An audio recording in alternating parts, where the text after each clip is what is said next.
Hola a todos y bienvenidos a un nuevo vídeo donde vamos a analizar de este libro de Adiós Princesa de David Rocasolano.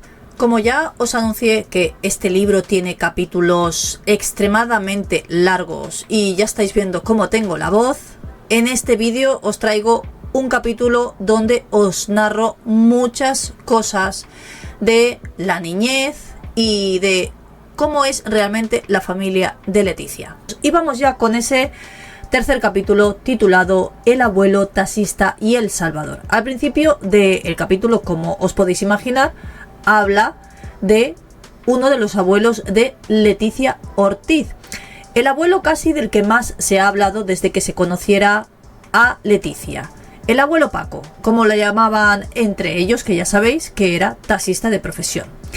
Recalca al comienzo del capítulo cómo era un poco toda su familia antes de que Leticia se conociera, incluso que estaba saliendo con Felipe, el actual príncipe de Asturias en ese entonces, y recalca incluso una frase que solía repetir su abuelo Paco, que era el abuelo tanto de Leticia como de David Rocasolano. Y cuando veía a Juan Carlos I en televisión, sobre todo en las Navidades, cuando él ofrecía ese ansiado para muchos discurso en Navidad, hay una frase que luego más tarde le tuvo que recordar David Rocasolano a su propio abuelo Paco. Siempre que el rey aparecía en televisión, decía la misma frase: anda, quítate a ese y pon otra cosa, que a ese lo ha puesto el Salvador. El Salvador, imagino que sabéis a quién se refiere o a quién se refería. Era Franco. Así es como tenían apodado a el dictador en la familia de Leticia. Tanto los Ortiz como los Rocasolano vienen de familias republicanas y así es como él mismo lo dice al comienzo de este capítulo. Pero el republicanismo, como él dice, era tan firme, entrecomillado, de su abuelo Paco, que cuando su nieta Leticia se comprometió con Felipe, se convirtió en un monárquico casi de los pies a la cabeza. Algo que él luego, más tarde, le tuvo incluso que recordar y le dijo: ay abuelo, cómo cambia la vida. Aún me estoy acordando de aquellas navidades que echaban en la tele el discurso del rey y tú apagaste diciendo aquello de que ese impresentable lo había puesto el Salvador ahí. ¿No te acuerdas ya de aquello, abuelo? A lo que su abuelo le contestó: pues claro que me acuerdo, con una sonrisa irónica.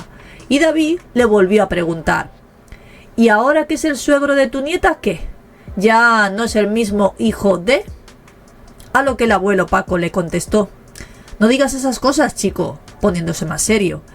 Ahora tenemos que salvaguardar nuestros intereses, David, nuestros intereses. Algo que yo creo que es algo que siempre ha hecho también Leticia. Tras esto cuenta algunas anécdotas vividas cuando ellos eran pequeños, como por ejemplo, lo que todos ya sabemos, que el nivel adquisitivo de la familia de Leticia, cuando eran ellas pequeñas, las hermanas, no era precisamente como puede ser ahora. Incluso él cuenta una anécdota que cuando siempre iba a visitarles a su casa, le recibían tanto Telma como Leticia como Erika excesivamente abrigadas, con unos pijamas muy gordos, con unas batas por encima de esos pijamas también muy gordos, incluso con los calcetines altos por encima de los pantalones del pijama, y podía incluso ver cómo sus labios y su nariz estaban casi amoratados del frío que llegaba a hacer en esa casa donde vivían, porque no podían pagarse ni la calefacción.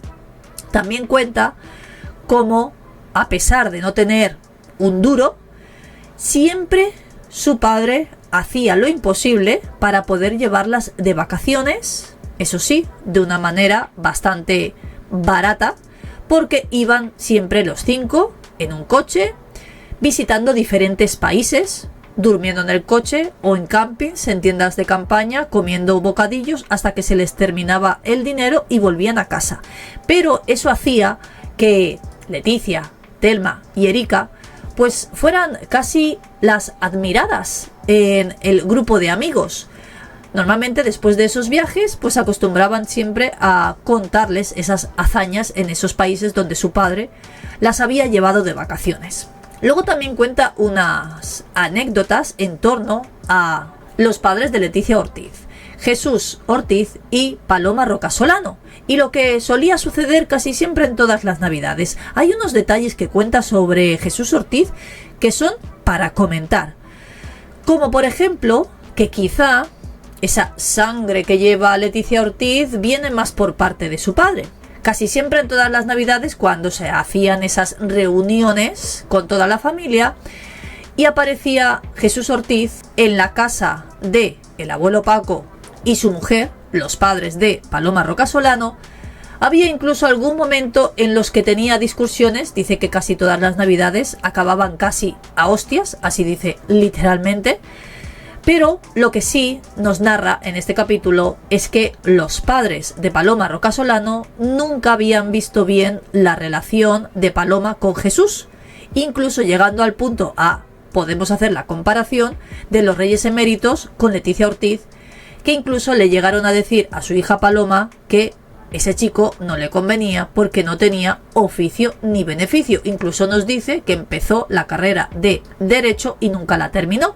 Sí que es verdad que él nos explica que sí que ha sido periodista y que Leticia incluso llegó a admirarlo. Algo muy distinto a su abuela Menchu, que muchos dicen que la ha admirado, y aquí nos cuenta que para nada ha sido así. Hay un momento de una de esas reuniones bastante peculiar, y cito textualmente esa parte del libro.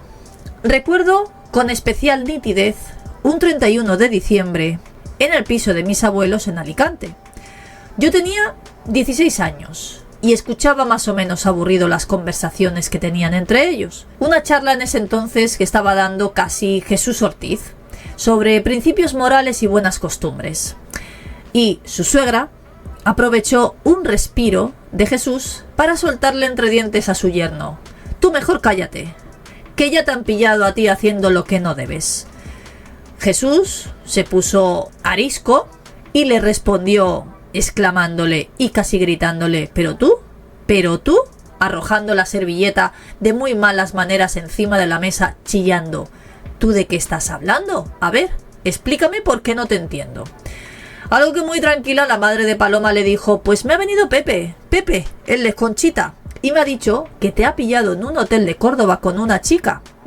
Sí, chus, así es. Muy acarameladito. En aquella época el trabajo de Jesús Ortiz era el periodismo. Tenía un trabajo periodístico en el que era corresponsal.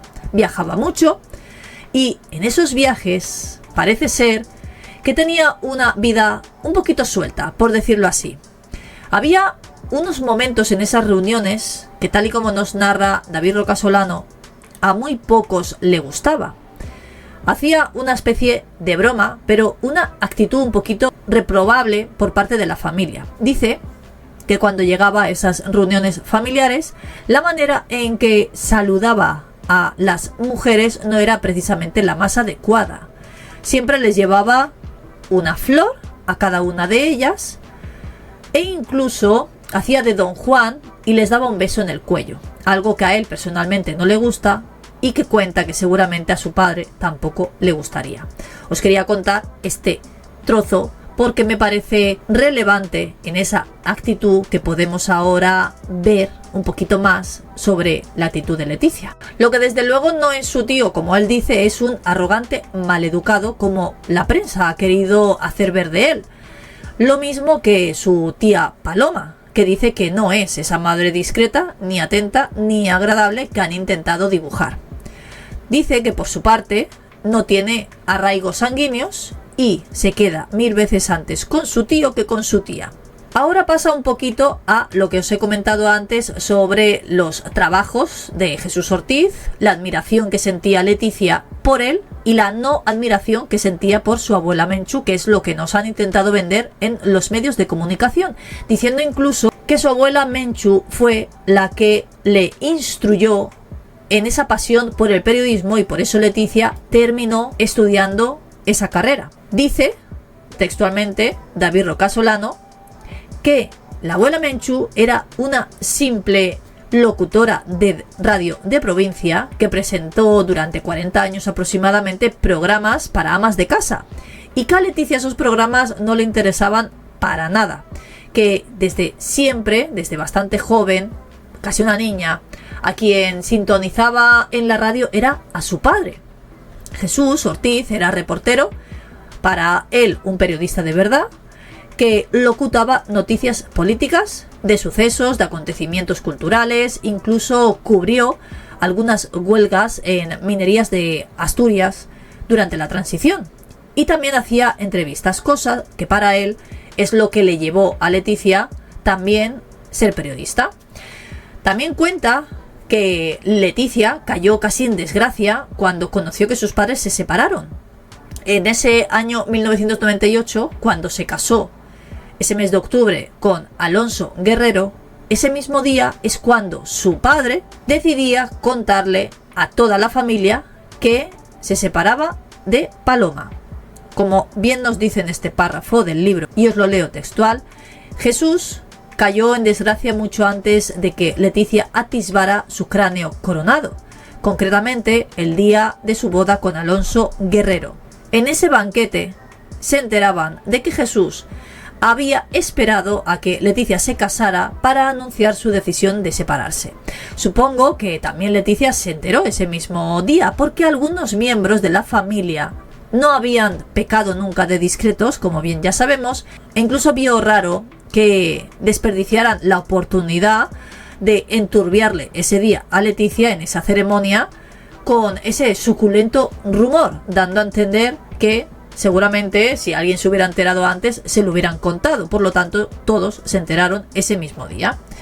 Pero siguiendo con esa separación de Jesús y Paloma, él cuenta que lo tomaron bastante distinto las tres hermanas.